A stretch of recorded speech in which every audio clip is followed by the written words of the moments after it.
সীমান্তে একজন বাংলাদেশি লাশ পড়লে আপনারা শান্তিপূর্ণ লাশ ফলাবেন। সমস্ত বিদেশি গণমাধ্যমকে আমন্ত্রণ জানাবো, আপনারা বাংলাদেশে এসে বাংলাদেশের গ্রামগঞ্জে ঘুরে দেখুন কোথায় হিন্দুদের উপরে আক্রমণ হয়েছে, কোথায় মন্দিরে আক্রমণ হয়েছে। সেই দু একটি ঘটনা ঘটেছে, এগুলো রাজনৈতিক ঘটনা। আওয়ামী লীগের আমলে হিন্দু হয়েও যারা মুসলমান কিংবা হিন্দুদের উপরে নির্যাতন নিপীড়ন চালিয়েছে, জনরোষে জনক্ষোভে আজকে তাদের নামে মামলা হচ্ছে, কোথাও বিচ্ছিন্ন হামলা মামলার ঘটনা ঘটছে। এই জন্য সামগ্রিক ঘটনা না, কাজে আমরা ভারতের মিডিয়া সহ আন্তর্জাতিক গণমাধ্যমকে বলবো বিষয়টি সঠিকভাবে আপনারা তুলে ধরবেন। ভারতের বিজ্ঞান মিস্ত্রি পররাষ্ট্র সচিব এখানে এসেছে, দেখেছে ওই যে বলে খেলার নাম মামাজি। আগে যারা আসতো পায়ের উপরে পা তুলে কথা বলতো, এখন দেখেছেন তো বাংলাদেশের পররাষ্ট্র সচিবের সাথে কথা বলে বিনয়ের সাথে মার্জিত ভাবে। কাজে আপনি যদি মাথা উঁচু করে দাঁড়ান, আপনার প্রতিপক্ষ সেভাবেই আপনাকে সম্মান করবে। এই পরিবর্তিত বাংলাদেশে আজকে সমস্ত রাজনৈতিক দলগুলো দাবি জানিয়েছে গত 16 বছরে শেখ হাসিনার আমলে ভারতের সাথে যে সকল অনেক এবং দেশ বিরোধী চুক্তি হয়েছে, সমস্ত চুক্তি জনসম্মুখে প্রকাশ করা, একই সাথে বাংলাদেশের মানুষের যে আকাঙ্ক্ষা সেটি ভারতকে জানিয়ে দেওয়া।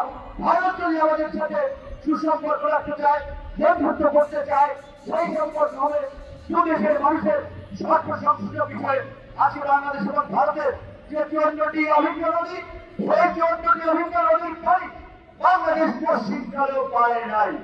কাজে আমরা এই অন্তর্বর্তীকালীন সরকারকে বলবো, প্রয়োজনে আন্তর্জাতিক আদালত থেকে শুরু করে জাতিসংঘের দ্বারস্থ হন, কিন্তু আমাদের 54 নদীর 54 অভিন্ন নদীর ন্যায্য হিস্সা 3টা চুক্তি আমাদেরকে বাস্তবায়ন করতে হবে। আমরা ইউরোপ সরকারকে অনুরোধ জানাবো, ভারত যদি 3টা চুক্তিতে সায় না দেয়, প্রয়োজনে চীনকে নিয়ে আপনারা 3টা মহাপরিকল্পনা বাস্তবায়ন করেন।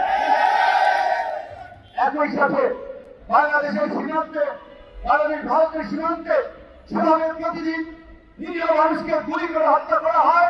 পরিষ্কার ভাবে এই আজকে স্বরাষ্ট্র উপদেষ্টা মহোদয় যখন বিডিআরের ডিজি ছিলেন, তাদের নির্দেশনা ছিল আমাদের একজন বাংলাদেশিকে মারলে তাদের 2জন সোলজার, 1জন সাধারণ ইন্ডিয়ান 3 জনকে মারতে হবে।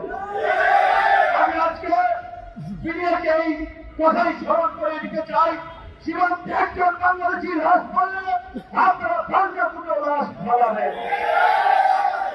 আমরা শান্তিপূর্ণ জাতি, আমরা শান্তিপ্রিয় মানুষ, আমরা অশান্তি যুদ্ধ বিগ্রহ চাই না। কিন্তু ওই যে ভারতের ক্ষমতাসীন দলের এই যে উগ্র হিন্দুত্ববাদীরা সীমান্তে ওখানে সে স্লোগান দিচ্ছে, বাংলাদেশে ঢোকার চেষ্টা করা হচ্ছে, আমরা তাদেরকে হুঁশিয়ারি দিয়ে বলতে চাই, তোমরা যদি এই সমস্ত বিশৃঙ্খলা উস্কানি বন্ধ না করো, বাংলাদেশের জনগণ বসে থাকবে না।